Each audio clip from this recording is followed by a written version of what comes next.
Yang saya hormati Bapak Ibu Guru SMP Negeri 1 Patik Raja. Pertama, marilah kita panjatkan puji syukur kehadirat Allah Subhanahu wa Ta'ala, karena berkat limpahan rahmat dan hidayahnya kita semua bisa hadir dalam kegiatan pada siang hari ini, yaitu diseminasi pemahaman penerapan pengalaman budaya positif dan keadaan sehat walafiat. Selawat serta salam marilah kita maturkan kepada junjungan kita bersama Nabi Agung Muhammad Sallallahu Alaihi Wasallam yang senantiasa kita nantikan syafaatnya di yaumul qiyamah. Amin amin ya rabbal alamin. Sebelumnya Bapak Ibu, saya ingin mengucapkan terima kasih atas partisipasi dari Bapak Ibu semuanya dalam kegiatan ini, yaitu menyebarkan pemahaman dan penerapan pengalaman budaya positif dalam rangka pemenuhan tugas saya sebagai calon guru penggerak angkatan 11, yaitu untuk modul 1.4 yang bertema budaya positif. Langsung banget nih Bapak Ibu, saya ingin memaparkan sedikit materi berkaitan dengan budaya positif. Kalau kita ini ya Bapak Ibu mendengar kata budaya positif, kira-kira menurut Bapak Ibu apa sih yang terbesit di benak Bapak Ibu tentang budaya positif itu? Mungkin Bapak Ibu ada yang ingin berpendapat? Oke, santai ya.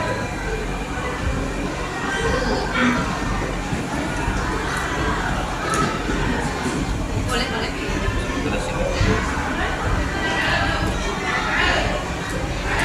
Dengan budaya positif biasanya sering berkaitan dengan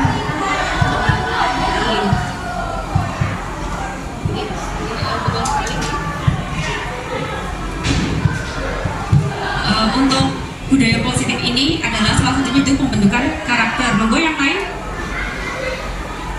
Mungkin Pak Musito? Kebiasaan-kebiasaan yang biasa dilakukan terus-menerus, tapi malah kepada yang berlaku enak.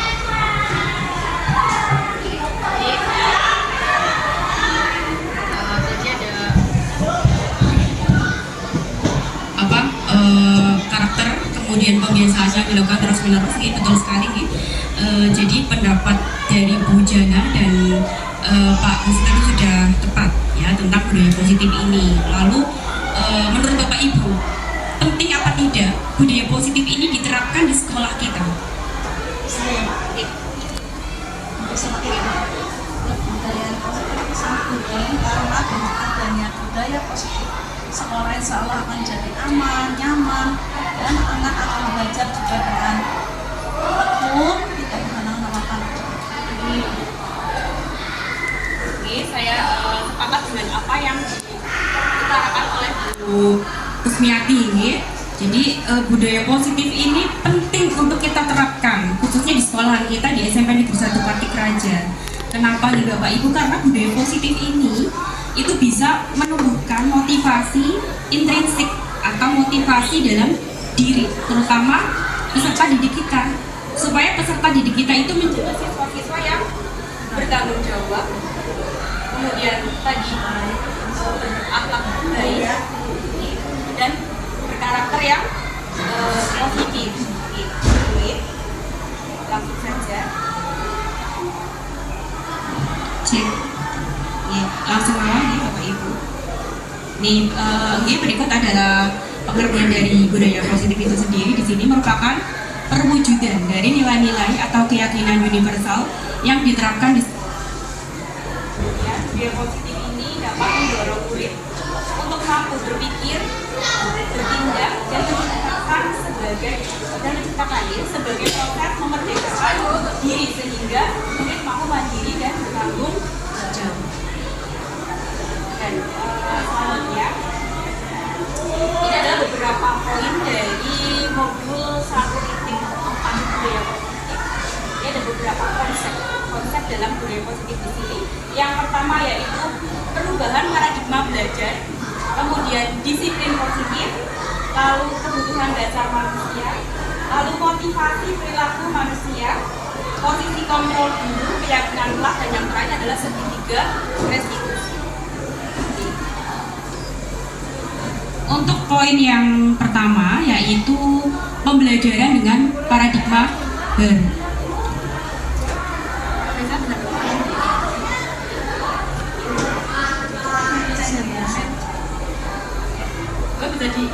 Lanjut nih Bapak Ibu. Yang poin pertama yaitu pembelajaran dengan paradigma baru. Pembelajaran dengan paradigma baru di sini yaitu pembelajaran dengan merupakan pembelajaran yang dirancang berdasarkan prinsip berdiferensiasi. Jadi mengapa pembelajaran itu harus berdiferensiasi? Kenapa Bapak Ibu? Karena siswa punya betul, jadi karena siswa itu punya karakter yang berbeda-beda, jadi otomatis punya kebutuhan berbeda-beda pula, nggih. Jadi kita sebagai guru itu sudah sepantasnya tahu kebutuhan dari peserta didik kita. Tapi kenyataannya di lapangan itu masih banyak pendidik termasuk saya yang kadang-kadang itu masih menggunakan pembelajaran ceramah satu arah, atau hanya transfer ilmu saja ke peserta didik. Jadi kita itu tidak tahu apa sih kebutuhan siswa kita.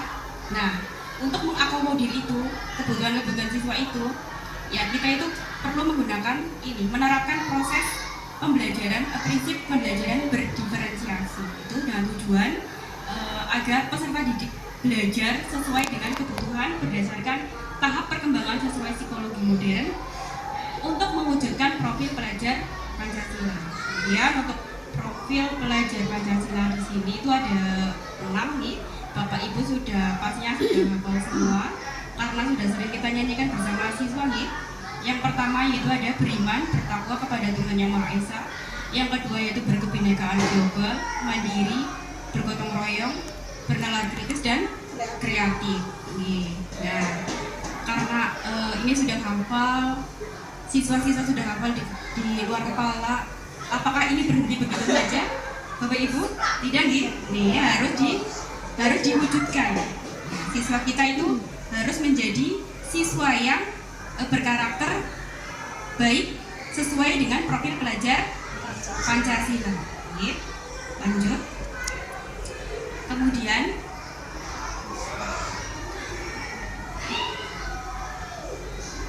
ini untuk perubahan paradigma, yaitu tentang perubahan yang teori kontrol.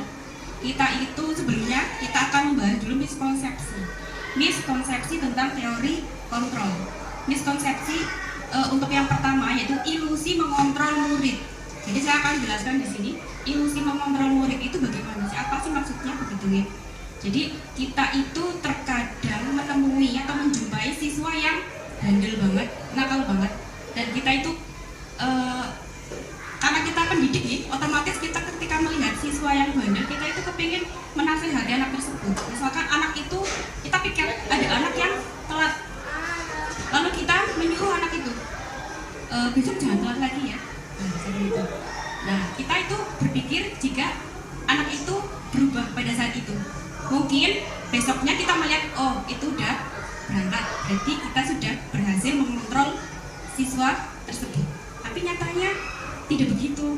Kita belum bisa mengontrol anak tersebut karena ketika kita lengah, bisa jadi anak itu berangkatnya telat lagi, mengulangi lagi. Kenapa? Karena itu belum muncul motivasi dari dirinya sendiri, kesadaran dari dirinya sendiri. Dia menuruti kita berangkatnya tidak telat itu hanya kewajiban atau motivasinya eksternal saja. Itu jadi sebuah ilusi.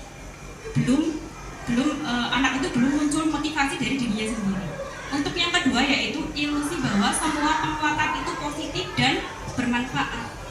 Jadi kita itu sering merayu, membujuk siswa. Ada anak nggak masuk sekolah, kita datang ke rumah home visit, kita bujuk, ayo sekolah lagi, dan kita membujuk, merayu, akhirnya itu anak sekolah lagi. Pada saat itu sekolah, tapi ya itu tadi seperti saya bilang, kalau belum muncul dari dirinya sendiri, bisa jadi besoknya hanya berangkat sekali, besoknya tidak berangkat lagi. Yang selanjutnya yaitu ilusi bahwa kritik dan membuat rasa bersalah mampu menguatkan karakter. Kita juga sering mengkritik siswa gitu di kelas. Tujuannya itu agar siswa merasa bersalah. Nah, siswa itu ngobrol sendiri, kita kritik, kita sindir gitu ya. agar anak itu merasa bersalah. Belum tentu nih, begitu. Ya, belum tentu, itu belum tentu anak itu menuruti, mungkin pada saat itu menuruti kita, tapi kita pergi ganti guru yang baru, anak ngobrol lagi. Nah, yang selanjutnya yang terakhir adalah ilusi bahwa orang dewasa berhak memaksa. Kita guru otomatis lebih dewasa dari siswa. Kita merasa kita bisa atau kita berhak memaksa anak. Tidak boleh Bapak Ibu. Kita tidak boleh memaksa orang lain. Kehendak orang lain termasuk peserta didik kita. Ini adalah beberapa miskonsepsi yang kita kadang-kadang kita melakukannya gitu. Itu hanya sebuah ilusi. Seharusnya kita mengganti teori kontrol ini dengan menjadi stimulus respon ini menjadi teori kontrol. Gitu. Apa sih misalnya?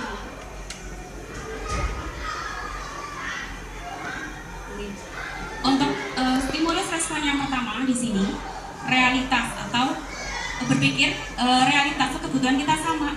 Kalau yang di teori kontrol itu realitas kebutuhan kita berbeda-beda, termasuk juga dengan siswa kita itu kebutuhannya berbeda-beda. Itu tadi seperti yang diungkapkan oleh Bu Cilik, siswa kita itu mempunyai karakter berbeda-beda, tidak sama.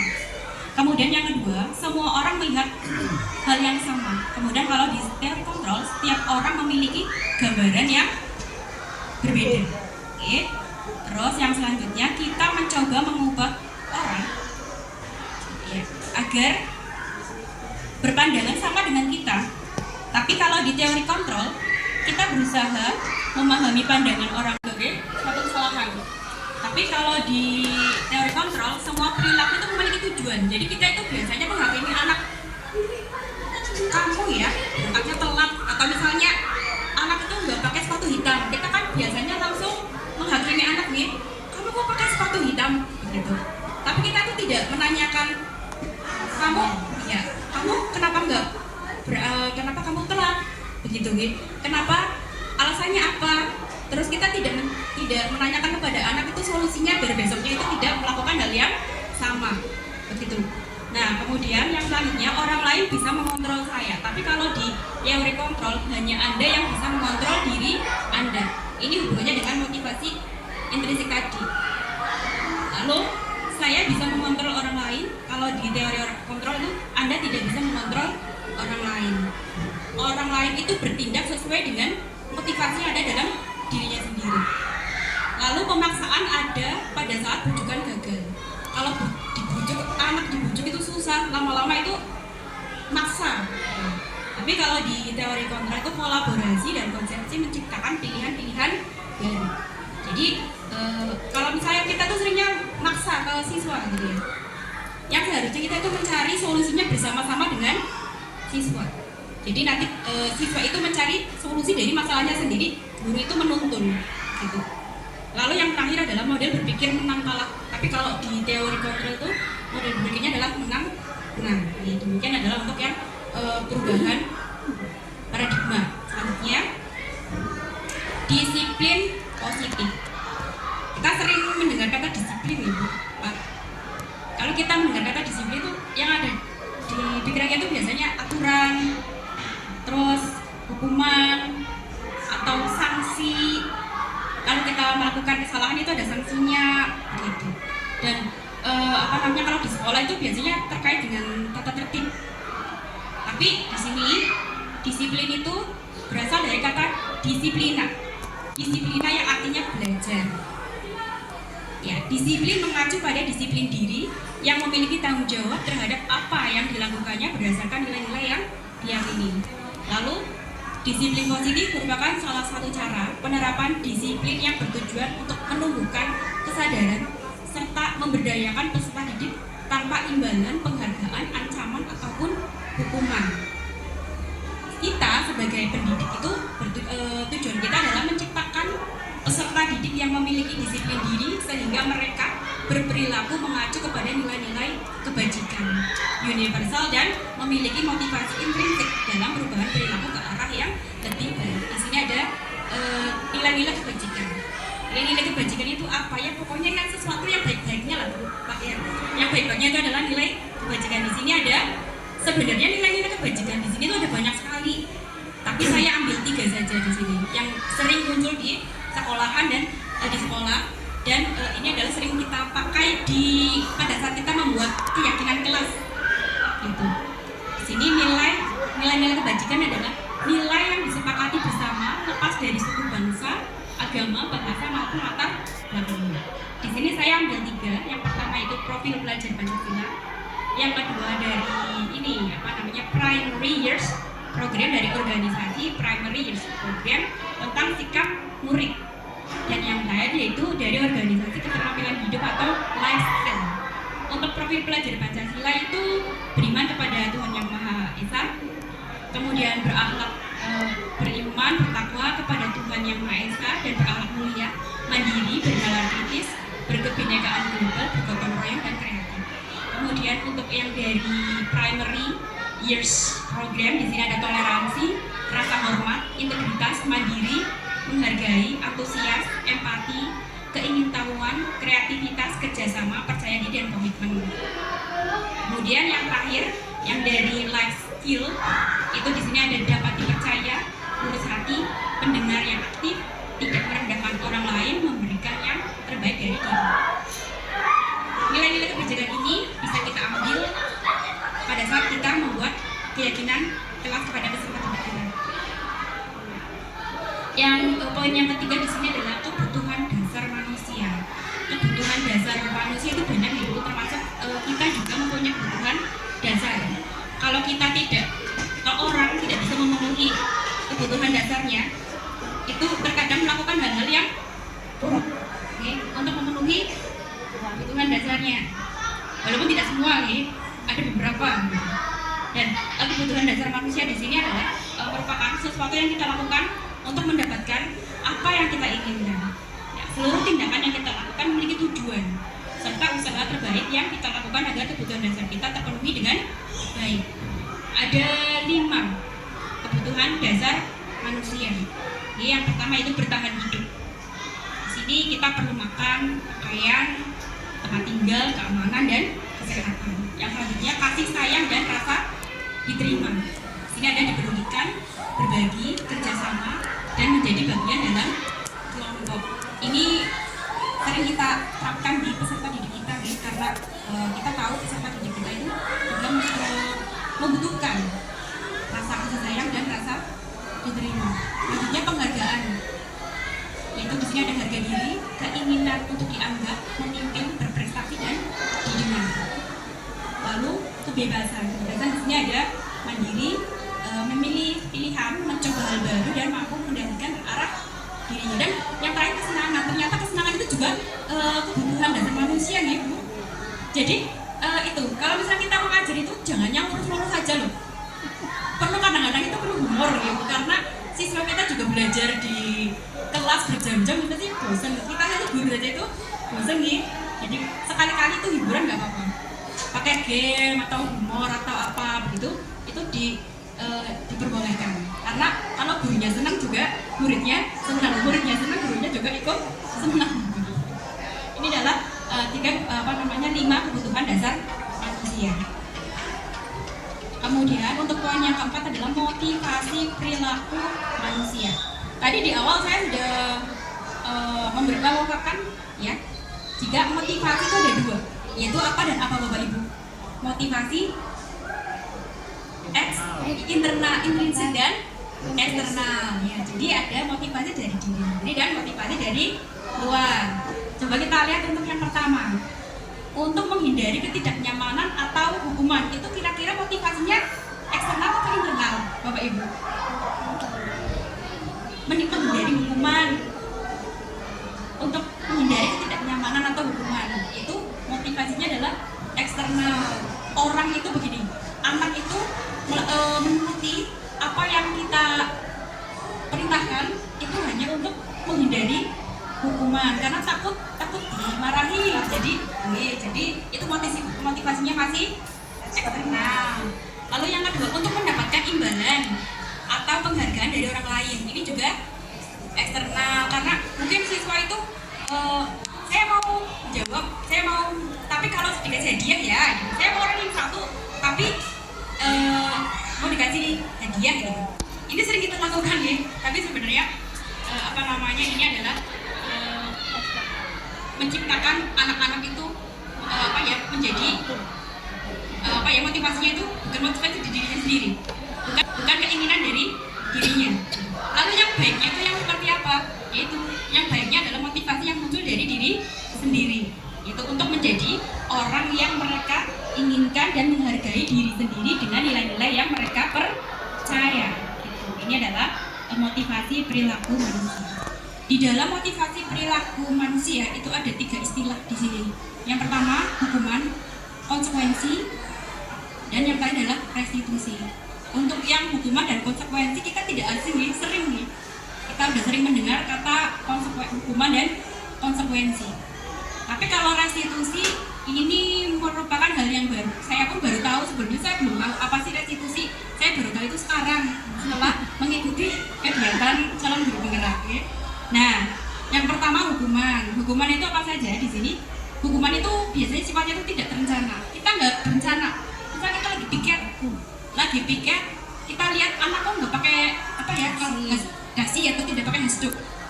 Kita tuh tidak terencana, otomatis kamu tidak pakai hasduk, lari lapangan. Nah itu maksudnya adalah putri lapangan. Itu termasuk dalam hukuman tidak terencana. Yang selanjutnya, murid tidak tahu apa yang terjadi atau tidak dilibatkan. Jadi anak itu tidak ditanya kenapa kamu tidak pakai hasduk dan lain sebagainya, langsung saja dihukum gitu. Yang selanjutnya bersifat satu arah. Ya. Kemudian yang terakhir berupa hukuman fisik ataupun psikis. Jadi hukuman itu tidak hanya fisik, lari, ngepel, push up begitu itu.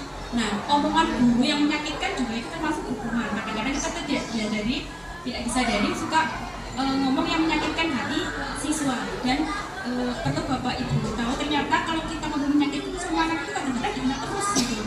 Bahkan sampai dewasa. Termasuk juga saya pernah mendapatkan sesuatu walaupun terkadang yang menurut kita halus itu belum tentu halus di orang lain. Yang menurut kita tidak menyakitkan belum tentu tidak menyakitkan di siswa kita.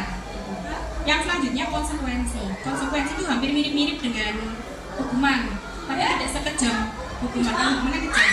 Konsekuensi itu tidak sekejam hukuman. Di sini kalau konsekuensi itu lebih terencana, disepakati sesuai dengan peraturan. Kemudian murid dibuat tidak nyaman. Dan yang terakhir sikap guru selalu memonitor siswa.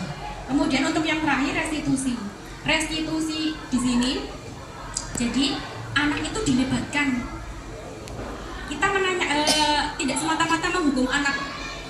Kita tuh menanyakan alasannya kenapa begitu.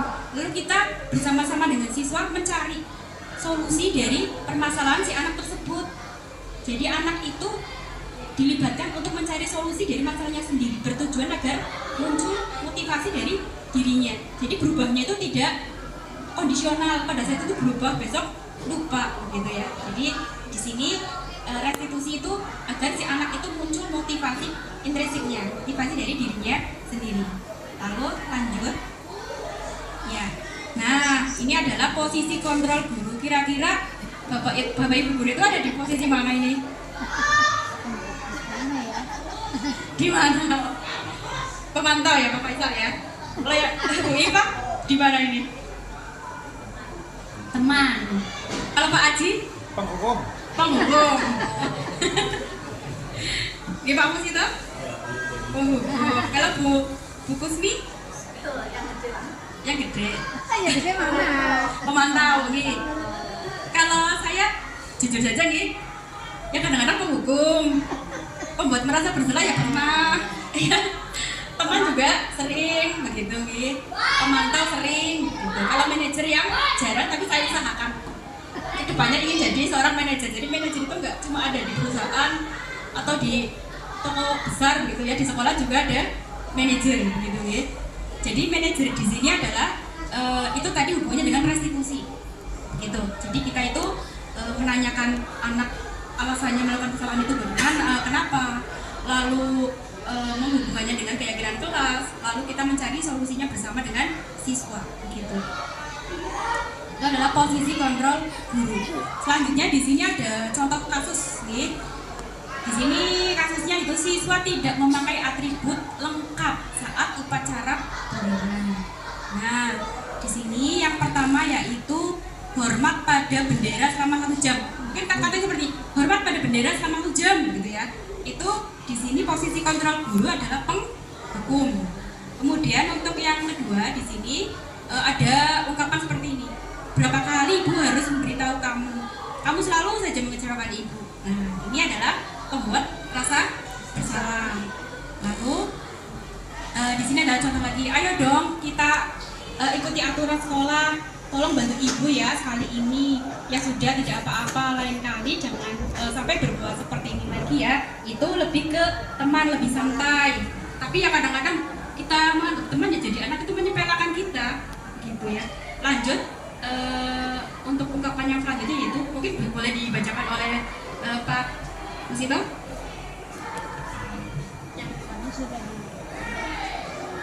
Kamu sudah melanggar peraturan sekolah.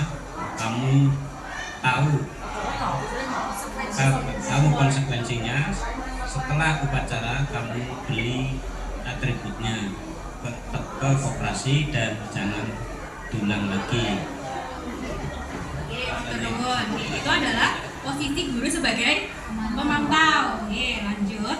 Nah, selanjutnya ini sebagai manajer.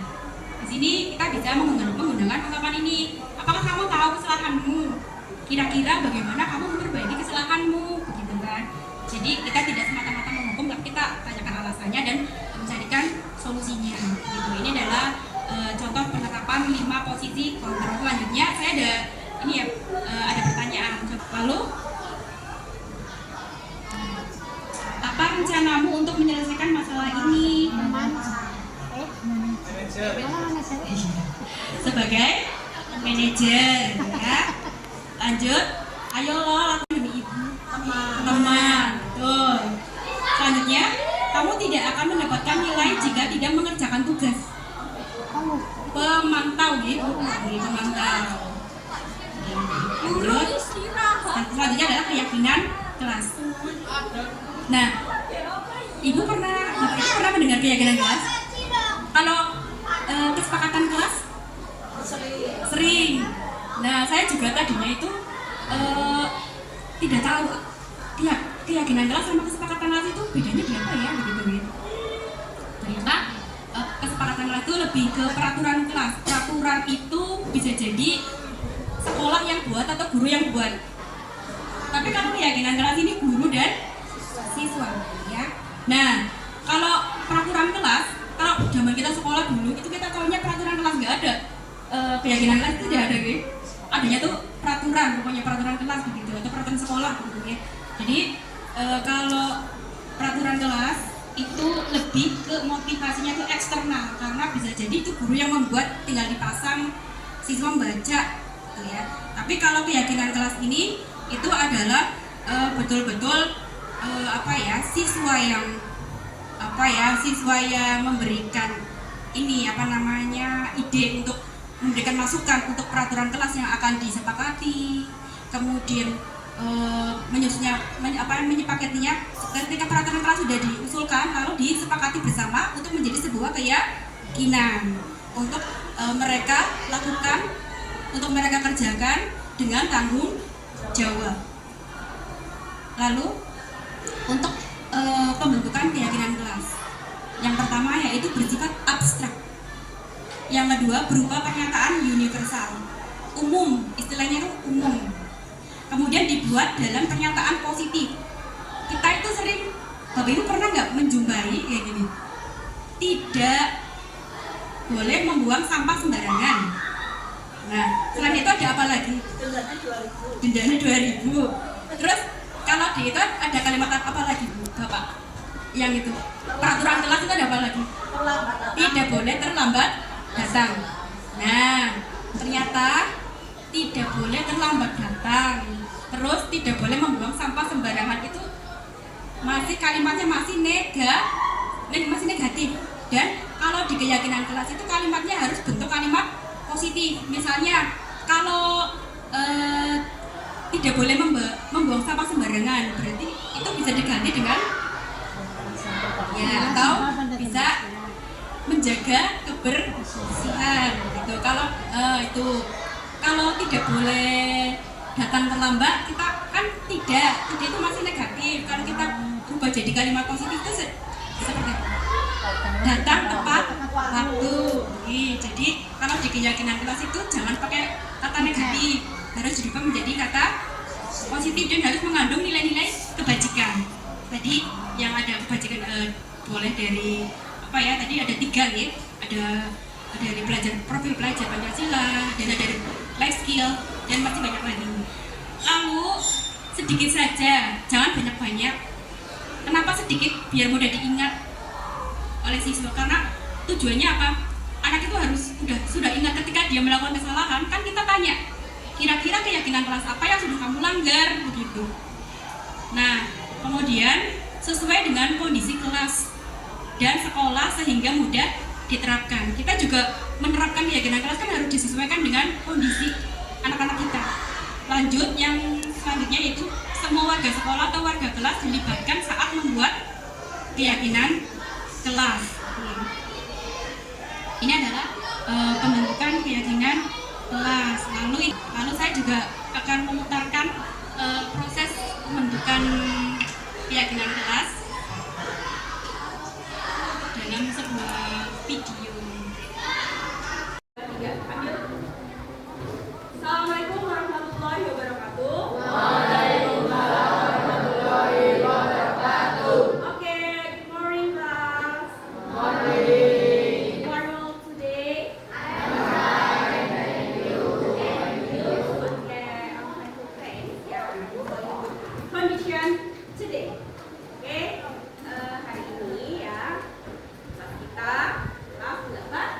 Jadi hari ini kita akan membuat kesepakatan kelas. Ya, nanti kesepakatan kelas itu akan kita buatkan menjadi sebuah keyakinan kelas. Ya, jadi nanti kelasnya kita akan mempunyai keyakinan kelas yang akan kita laksanakan dengan penuh tanggung jawab. Ya, nah nanti kan itu ya, coba kalian belajar di kelas ini, kalian kan juga ingin apa punya harapan kelasnya kita itu akan seperti apa, gitu ya. Pembelajaran seperti apa atau suasana kelas yang seperti apa yang ingin kalian harapkan, yang ingin kalian dapatkan di kelas ini, gitu ya. Jadi nanti saya akan bagikan sticky note ini. Nanti setiap anak akan mendapatkan 1 sticky note. Lalu kalian nanti akan tuliskan apa sih harapan kalian tentang kelas kita, ya, tentang teman-teman yang seperti apa, tentang guru yang seperti apa, atau tentang suasana belajar seperti apa yang kalian inginkan. Nanti kalian tuliskan ya. 1 siswa 1 kalimat saja ya. 1 siswa 1 kalimat tentang ini. Kita bikin kesepakatan dulu ya. Kita akan kuatkan menjadi sebuah keyakinan. Ya, saya akan bagikan. Oke.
Bangsat.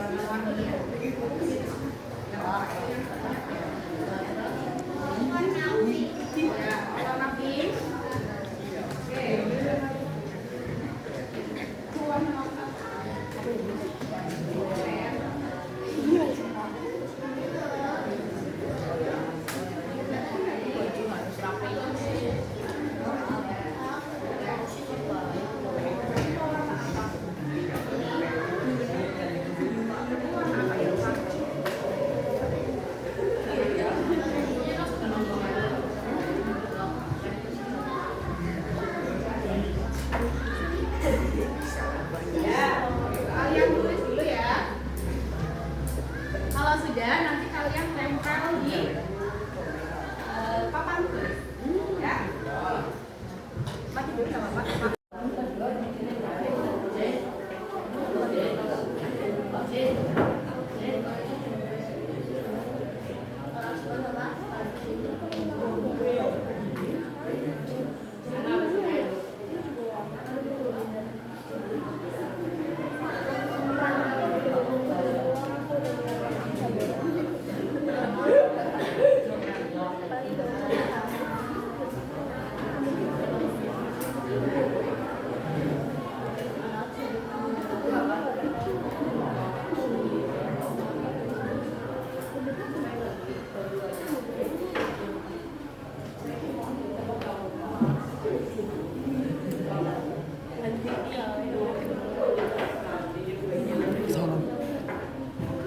Oke, have you finished? Oke, kalau sudah selesai, coba kalian tempelkan di papan tulis ya. Tulisannya kamu itu yang sudah kalian tulis, coba ditempelkan di papan tulis.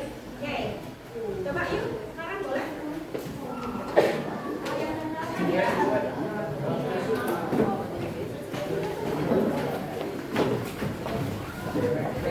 Sini berarti ada. Mas,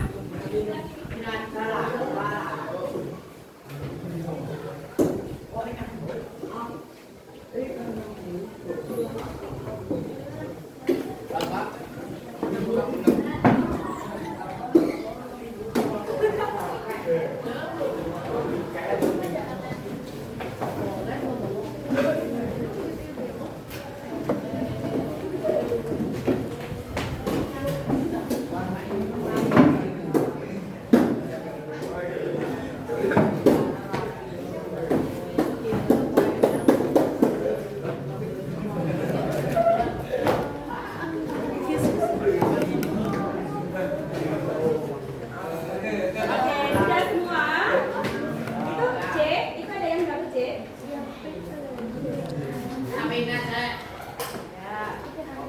Oke, terima kasih. Sudah menempel semua?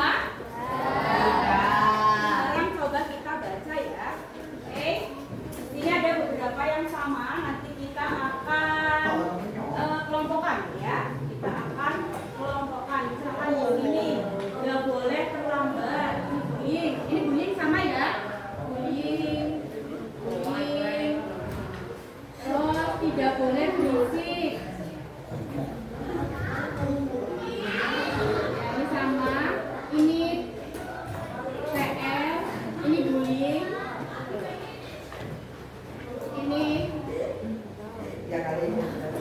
Lalu baju harus rapi. Ini sama. Ini menggunakan seragam sama.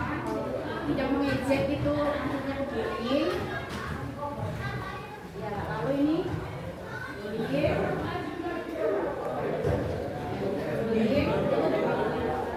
Terus teman-teman yang menyenangkan. Tidak berisik. Lalu ini sama.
Sama ya. Ini yang sama saya kelompokkan jadi satu ya. Ini tidak boleh gabung. Ini paling banyak itu tidak boleh gabung. Walaupun aku nggak ada.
Oke, ini adalah peraturan kelas yang tadi kalian usulkan ya.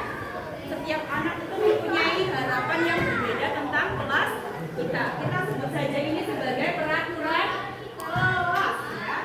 Saya tulis di sini ya.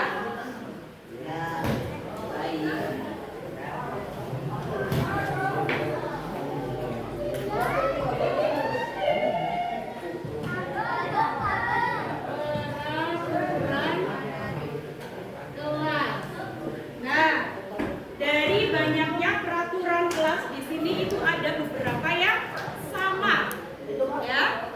Nah, kita ambil beberapa saja, tidak boleh banyak-banyak ya. Kenapa? Karena keyakinan kelas ini adalah tanggung jawab kita adalah untuk melaksanakannya dengan bertanggung jawab. Kita ambil beberapa saja, ya. Dari peraturan kelas ini yang akan kita kuatkan menjadi keyakinan kelas. Kita tulis di sini ya. Keyakinan kelas. Nah, keyakinan kelas itu kalimatnya harus positif. Kalian tadi sudah menuliskan di sini ada beberapa yang menuliskannya nanti menggunakan kalimat negatif. Kita rubah menjadi kalimat positif untuk dijadikan keyakinan kelas, ya. Dan apa namanya, keyakinan kelas ini harus mengandung nilai-nilai kebajikan. Nilai-nilai kebajikan itu apa sih? Ya pokoknya yang bagus-bagusnya yang harus kita laksanakan, ya, untuk mewujudkan kelas impian kalian, gitu ya. Kita lihat dari yang kelompok yang sama. Kita baca bersama-sama di sini, oke? Oke, untuk yang kelompok yang pertama di sini kita lihat kelas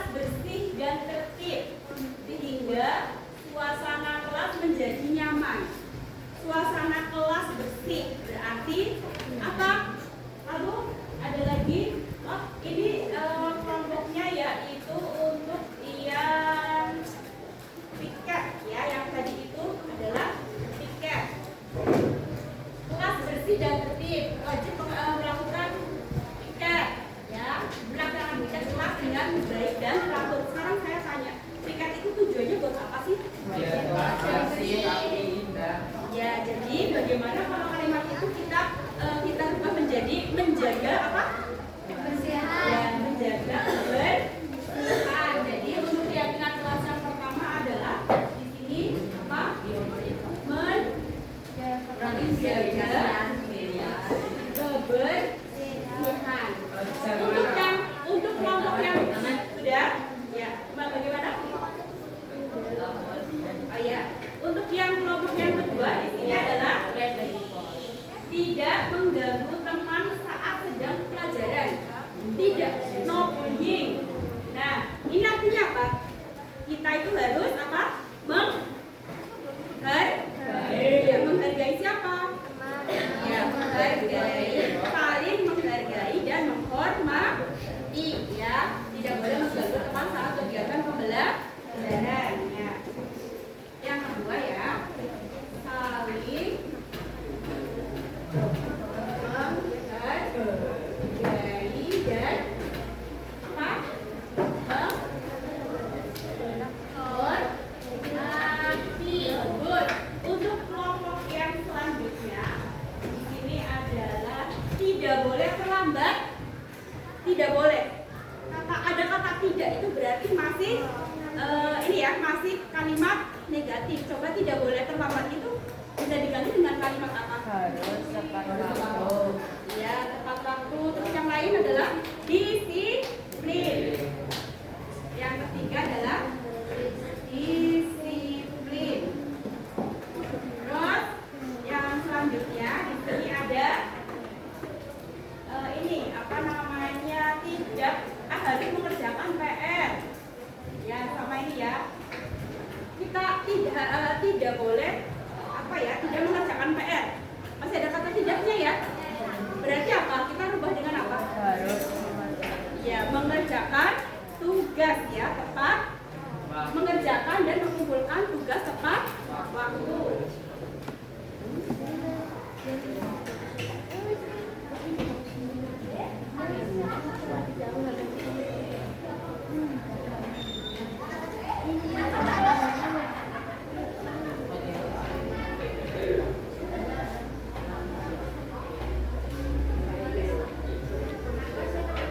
Lalu yang selanjutnya di sini adalah ini, tidak boleh berisik, dilarang ribut.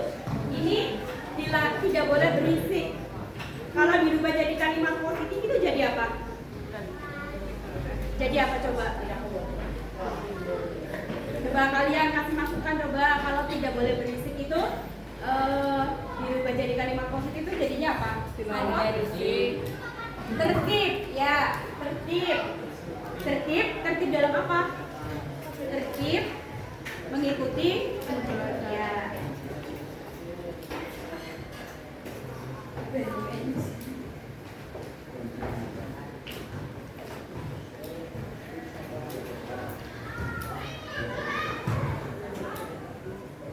Lalu yang selanjutnya ini ada apa ya? Baju harus rapi, menggunakan atribut, terus menggunakan seragam. Ini kalau dibuat kalimat ininya jadi apa? Menggunakan apa? Pakaian. Ya, menggunakan pakaian dan atribut. Ya, sesuai ketentuan ya. Bagaimana tadi kalimatnya? Ya, menggunakan pakaian dan atribut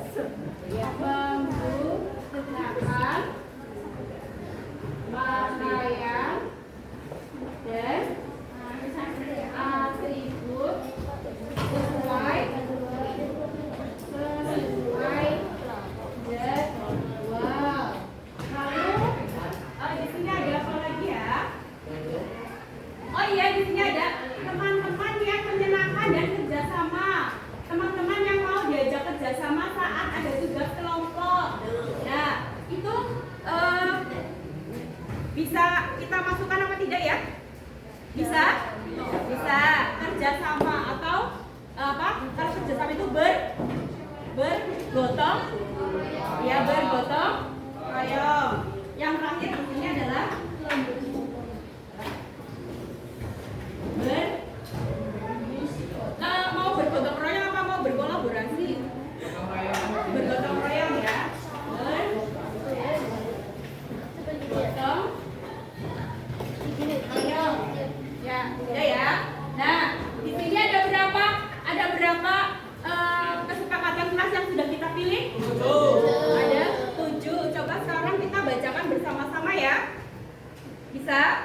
Sepakat. Ya.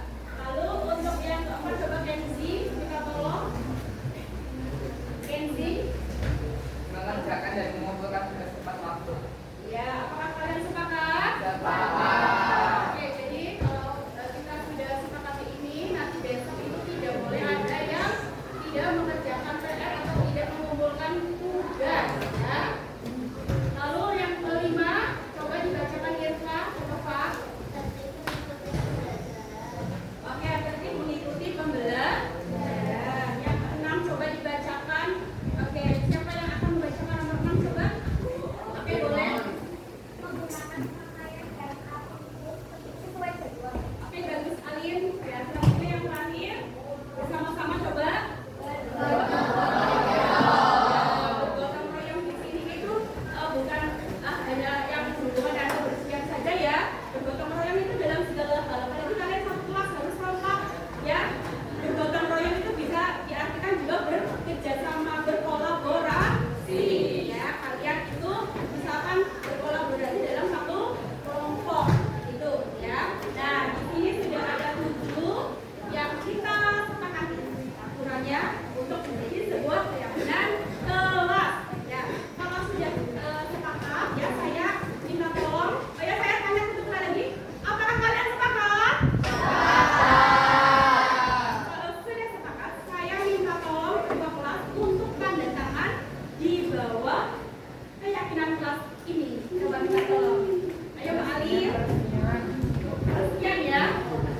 Ini di sini ya. Sekarang tanggal berapa? Ya, tanggal 20.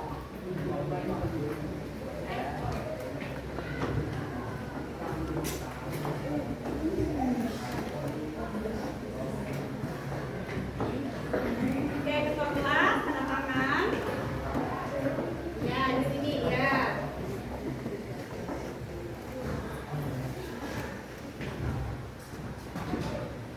Oke, kasih tepuk tangan buat Ali.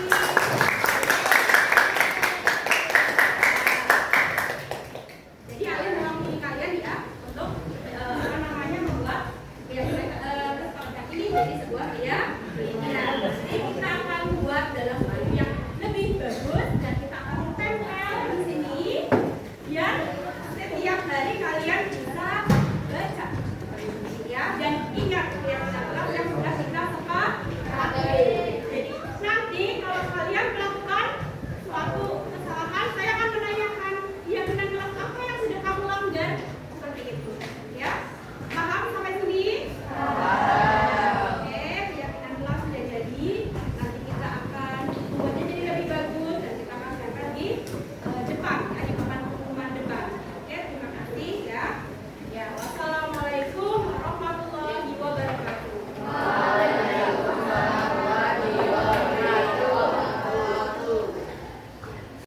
Untuk tema yang terakhir yaitu segitiga restitusi.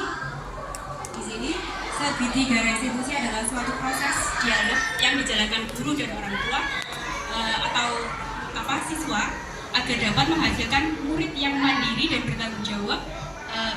Di sini segitiga restitusi membantu murid memiliki tujuan, kemudian disiplin positif dan memperbaiki diri dari berbuat salah. Segitiga restitusi terbagi menjadi 3. Jadi langkah-langkah segitiga restitusi itu ada 3. Yang pertama menstabilkan menstabilkan identitas. Yang kedua yaitu validasi kesalahan, dan yang terakhir adalah menanyakan keyakinan. Untuk menstabilkan identitas, ini adalah berdasarkan prinsip membuat kesalahan adalah bagian dari proses pembelajaran. Kita bisa menggunakan kata-kata seperti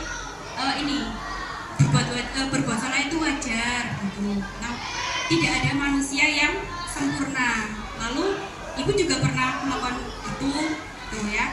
Kalau ibu tidak mau mencari siapa yang salah, tapi ibu ingin mencari solusi dari masalah ini. Jadi menstabilkan identitas itu tujuannya buat apa? Jadi kalau misalkan ada anak bertengkar, berantem, anak itu gelut ya. Kalau lagi gelut itu masih marah. Kita tanya, berhenti, kenapa kamu berantem begitu ya? Masih anak itu tidak mau bercerita. Lalu tujuan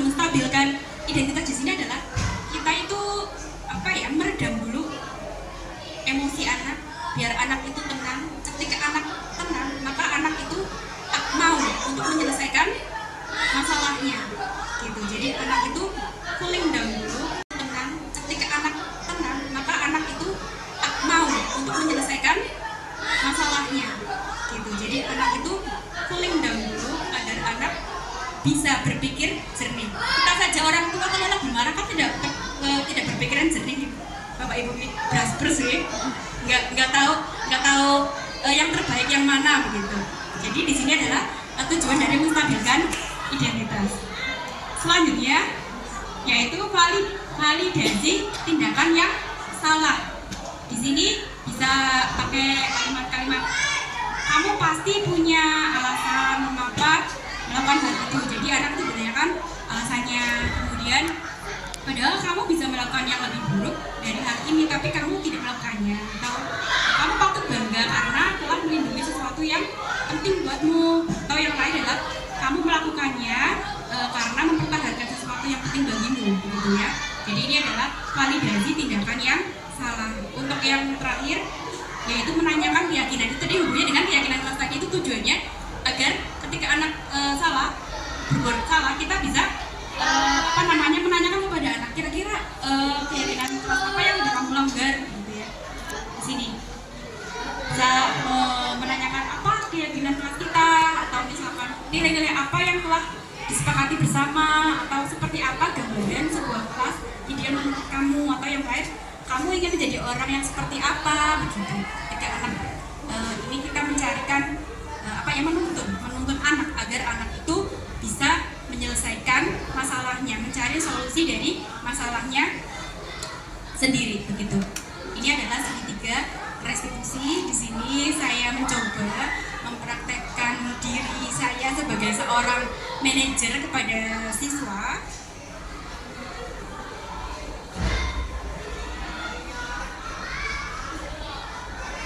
Nah, di sini saya mempraktekkan dengan peserta didik saya.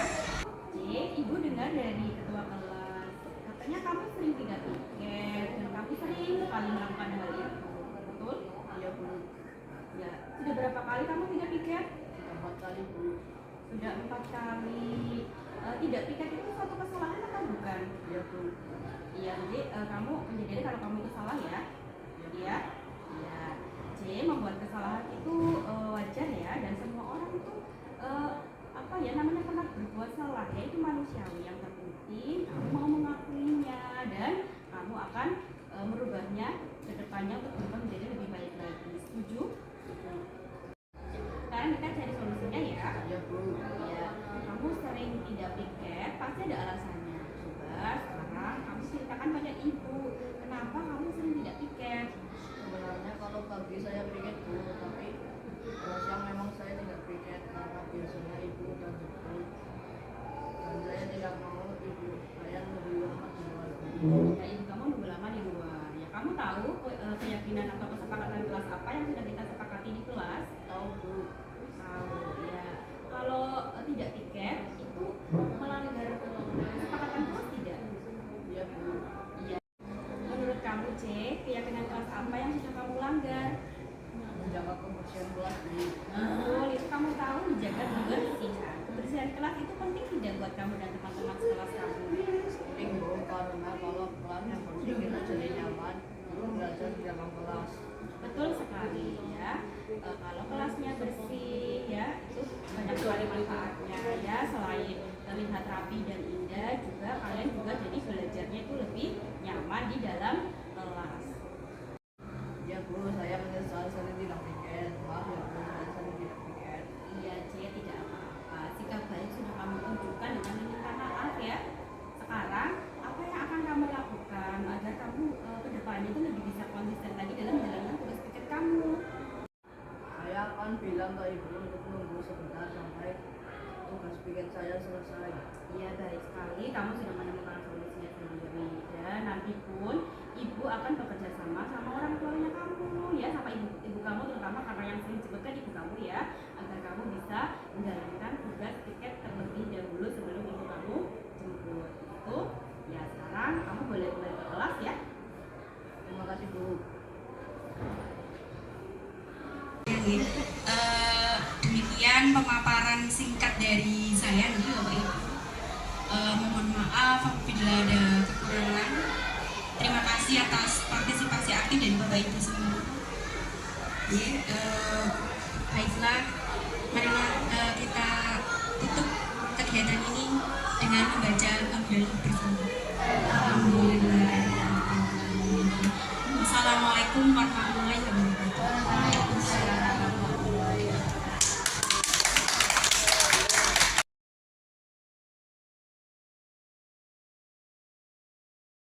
Assalamualaikum warahmatullahi wabarakatuh. Perkenalkan, nama saya Cendoang dari kelas 8G.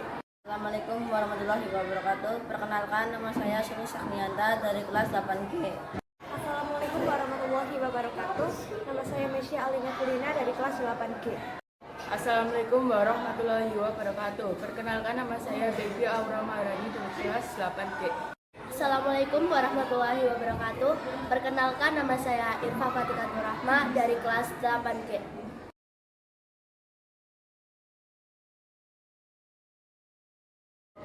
Sangat antusias. Antusias dan bersemangat.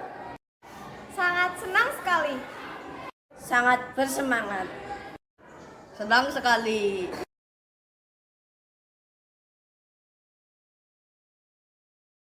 Sangat penting. Sangat penting. Sangat penting.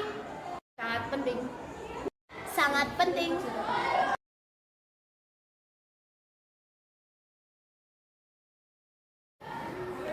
Dapat menumbuhkan rasa gotong royong. Dan membuat kita lebih disiplin.